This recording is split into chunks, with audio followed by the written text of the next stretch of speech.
Thank you, Marwan. Assalamu alaikum, everybody. It's good to be here. Good to see you. Welcome to our virtual Halal Expo and Summit 2020. This is the third annual event we've had, but the first one that's virtual. And we're hoping that our platform here, which is specially made for the occasion, is going to meet your needs to be as close to live as possible. That's our goal. This event is organized by Arabesque Media in Washington, D.C., and it's designed to foster a platform for businesses that provide halal products and services to millions of consumers in the United States. And the summit has been designed to provide critical info for businesses in the industry and for those who wish to get into the industry. And finally, one of our missions is to encourage Muslims to lead a healthy halal lifestyle. So we're here today to provide lots of information for you. At the end of the opening ceremony, I will do some housekeeping, but the first thing I would like to do is welcome Imam Didmar Faja to do our opening dua. Bismillahir Rahmanir Rahim. العالمين والصلاة والسلام على أشرف الأنبياء والمرسلين على رسولنا محمد الصادق الوعد الأمين وعلى آله وصحبه أجمعين. اللهم اكفينا بحلالك عن حرامك وأغننا بفضلك عمن سواك. We pray from the beginning of this session and this blessed day that Allah subhanahu wa ta'ala gives us and sustains us from what He considers to be permitted, halal, and He keeps us away from consuming or getting involved with anything that He considers as prohibited or haram. We pray for the success of this forum today, this summit. We pray that Allah, through His might and through His power, He makes us from those who say that which is the best. We ask Him to purify our minds, to purify our hearts, and to give us mercy, to forgive our shortcomings, and to make us among those who live with righteousness. They live with dignity. They live in a way that He is pleased with us, and He gathers us all in paradise in the company of the righteous, in the company of the martyrs, in the company of the sincere people, and in the company of the prophets as well.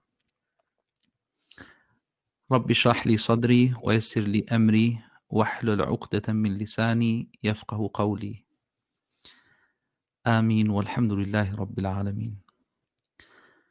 So it is my pleasure to be today here with you and to share this dua and also a few words in regards to the summit that everyone is starting today.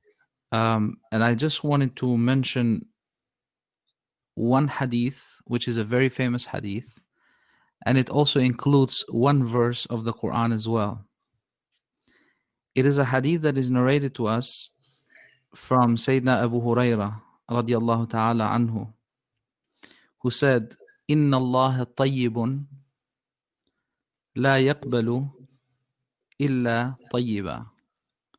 So Nabi alayhi salatu wasalam قال إن الله طيب لا يقبل إلا طيبا وإن الله أمر المؤمنين بما أمر به المرسلين فقال تعالى يا أيها الرسل كلوا من الطيبات واعملوا صالحا وقال يا أيها الذين آمنوا كلوا من الطيبات ما رزقناكم. So the hadith goes on by saying that the Messenger of Allah sallallahu alayhi wasallam mentioned that Allah Almighty is good and accepts only that which is good. So this is the concept of halal as well to be something that is good, because in a different verse in the Quran he says that kulu min at-tayyibat, eat from these good things, halalan tayyiba. So halal, it is being mentioned here as something that is permitted from God for us to consume. It is permitted because it is good for us. But it doesn't say only halal, it has to be also wholesome. It has to be good. It has to be nutritious for our bodies. And then the hadith continues by saying, and verily God has commanded the believers to that which he has commanded the messengers. So the Almighty had said, O you messengers, eat of the tayyibat, eat from these good things, all kinds of halal, legal food that God has permitted, and perform righteous deeds. So you can see right here how important it is consumption of products that are considered to be halal, permissible, with righteousness. So there is a strong connection between righteousness and halal products as well. And the Almighty said, O you who believe, eat from the lawful things that we have provided you. Then he, Prophet Muhammad, peace and blessings be upon him, mentioned the case of a man who, having journeyed so far, is disheveled and dusty, and who spreads out his hands to the sky, saying, O Lord, while his food is unlawful, haram, his drink is unlawful, his clothing is unlawful, and he has been nourished with unlawful. So how can his supplication be answered? So not only that halal products are connected to righteousness, but consuming halal products enables us, or enables the supplication to reach to God. Otherwise, somebody that is nurtured with prohibited food, that person would have a hard time having his prayers or her prayers be answered by God.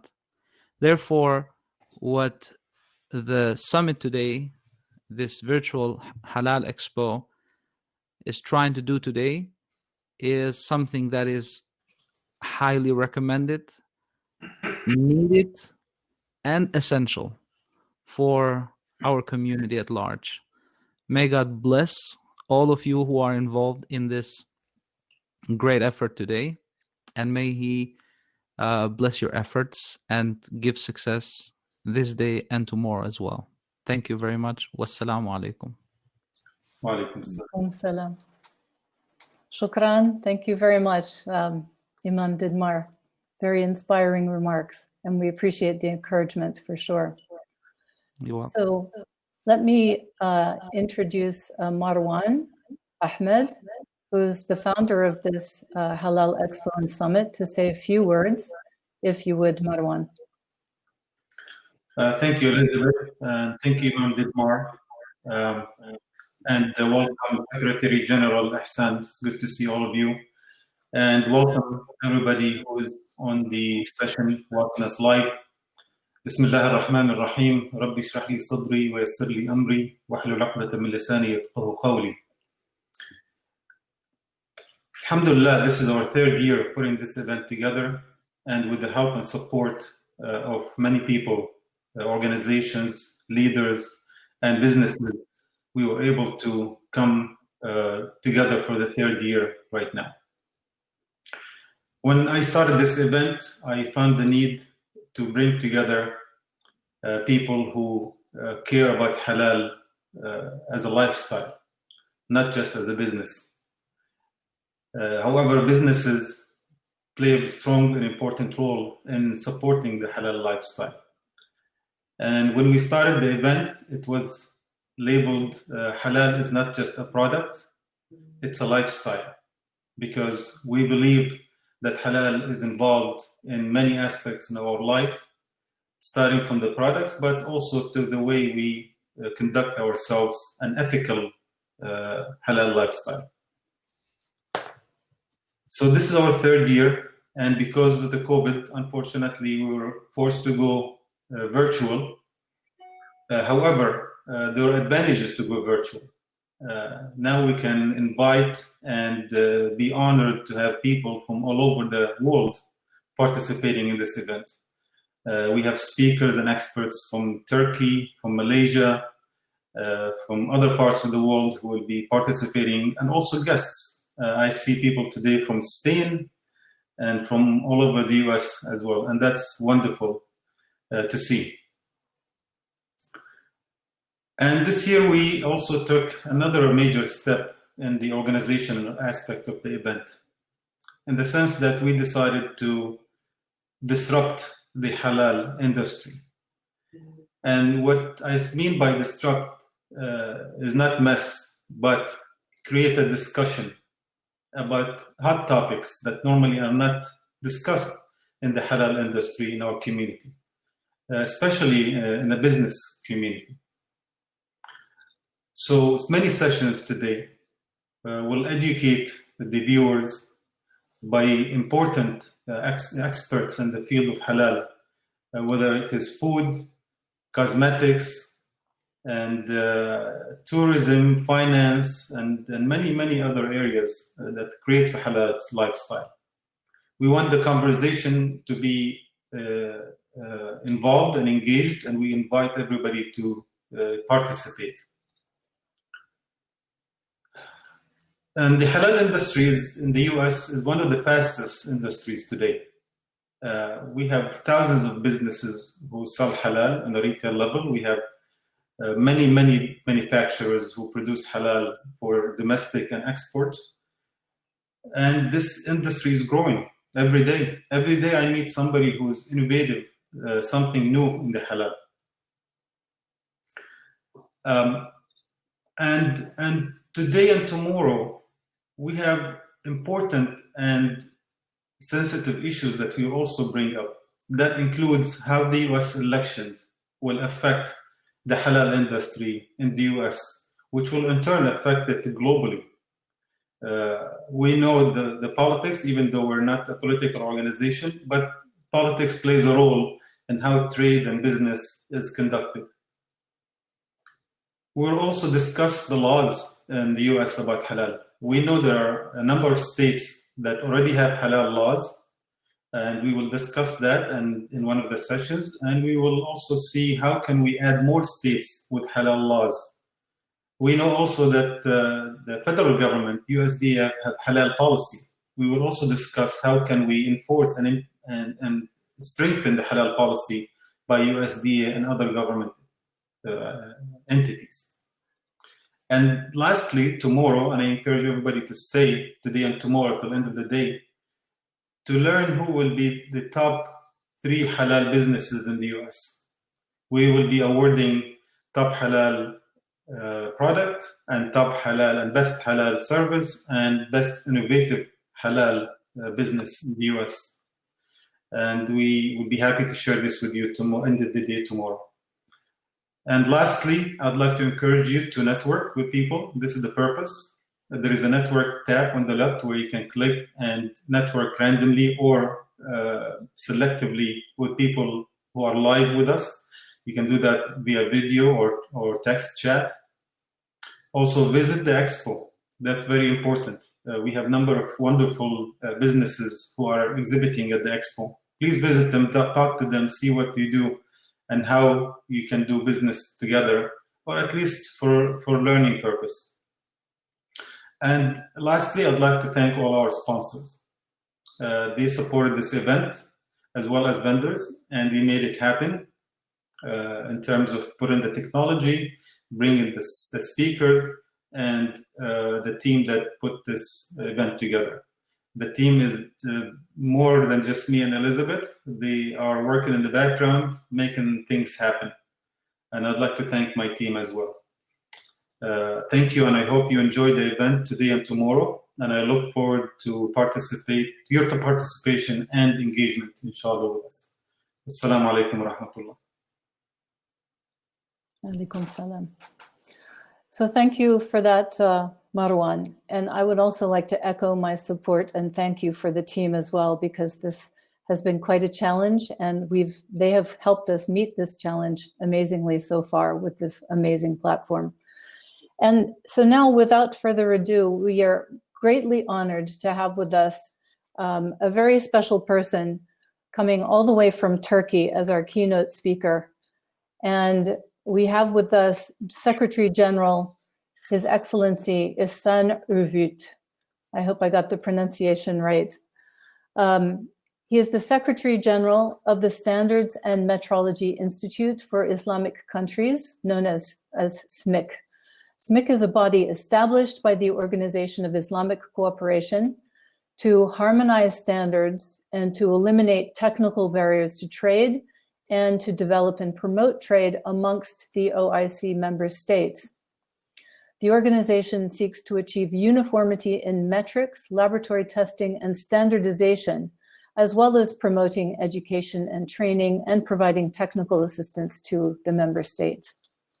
Secretary General Övüt was instrumental himself in actually establishing SMIC's organizing statute. So he's been around from the beginning of that organization, and he has been a leader in developing the OIC and SMIC standards so far. And as I said, he's joining us from Turkey, and please welcome Secretary General Övüt.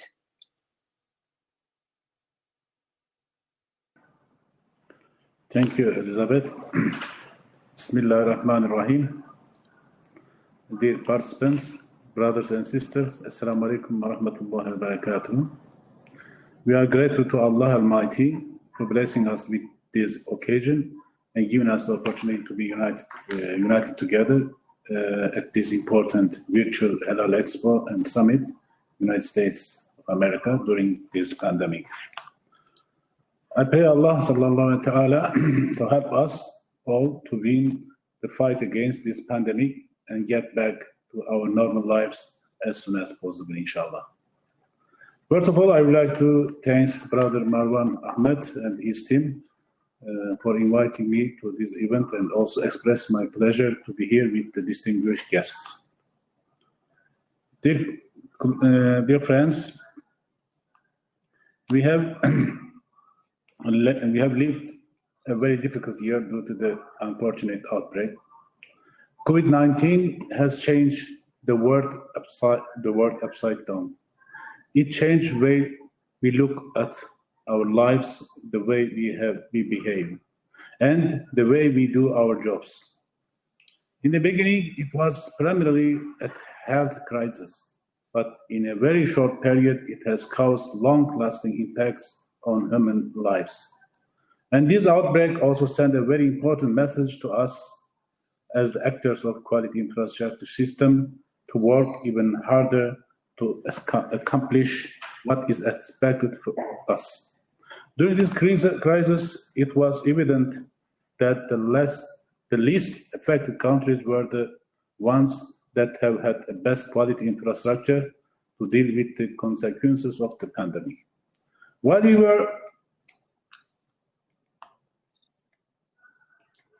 were living these difficult days, it's not doubt that we have been doing with the CIMIC has gained more importance. Standards, metrology, and accreditation have once again proven to be very essential in making our lives better and healthier. Food safety and hygiene as inevitable part of the OIC CIMIC Halal standards has attracted more attention, particularly as the emergence of this pandemic is said to be caused by lack thereof. Esteemed participants, as Muslims, we are ordered to consume halal by the strong command of Allah sallallahu alaihi wasallam for humankind, both a physical need and a spiritual fulfillment. And this is the responsibility of all Muslims. I strongly believe that in the wake of the outbreak, halal food has now become best option, particularly with the meat-related food products due to the cleanliness and disease-free aspects. It's very clear that the whole situation has also opened up opportunities for companies operating within halal food industry as consumers globally seek cleaner and safer. The distinguished participants, as we all know, halal certification system has a relatively short history. It started only for slaughtered meat in 1970s. After processed goods came developed in 1990s, it became very popular around the world, starting mostly in Malaysia. Now it has expanded to other countries within the industrializations. In order to meet the demands and the number of halal certification bodies has increased to several hundred nowadays. However, this growing demand has caused halal certification concept to be evolved into unprofessional system since the certification bodies do not speak the same language. Most of these halal certifiers use guidelines or rules which cannot be considered as standards, since they don't fulfill the basic requirements of standards development process. These documents reflect the needs and fatwas of only one country or a region and are mostly developed by the halal certification body itself, or a group alliance of halal certifiers, or a national standardization bodies.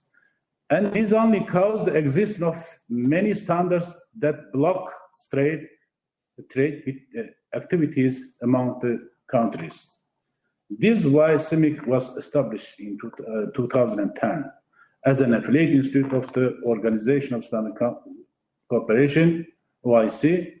CIMIC is mandated to act as a professional entity in studying standardization and related fields and developing standards which will display the interests of Islamic world. Over the last 10 years, CIMIC has achieved great progress and increased the number of its members to 42, including 3 observers. Therefore, the main objective of CIMIC is to develop the relevant standards to facilitate the trade of the reliable, halal and clean products between the countries of Muslims and non-Muslims as well. Dear friends, how we can reach reliable halal products? The answer is the global halal quality infrastructure, which includes standardization, certification, and accreditations. Confirmed assessment can be operational only if we have standards for each pillar to ensure quality. Without standards, we cannot have a complete structure. Therefore, CIMIC is working on building this quality infrastructure through the preparation of relevant standards for halal products, services, or processes, halal certification bodies, and halal accreditation bodies. So we can see the picture when you look at the whole standards of developed under CIMIC. There are 3 main standards on products, certification and accreditation. Now we reached totally 13 standards, newly 3 standards published on halal supply chain. When an OIC CIMIC standard is published, this means that members or license or are involved in writing or voting process of standards content is as international practices. This transparent and professional processes gives the OIC CIMIC standards its value, being developed on consensus of the members and stakeholders. This is by the way, I just gave them more information about the CIMIC activities, but for us, these activities very important because we are not in normal conditions. By the way, I want to congratulate again our brothers in America to start a virtual and professional summit and expo. I want to again thank to team of this council and inviting us as a speaker in the opening session. We will follow the other sessions. I want to congratulate again the teams and our brothers in America and other speakers for their active participation. Thank you very much. Assalamu alaikum wa rahmatullahi wa barakatuh. Wa alaikum assalam wa rahmatullah. Alaikum salam. Thank you very much, Your Excellency. That was very informative, and we hope to live up to your expectations today.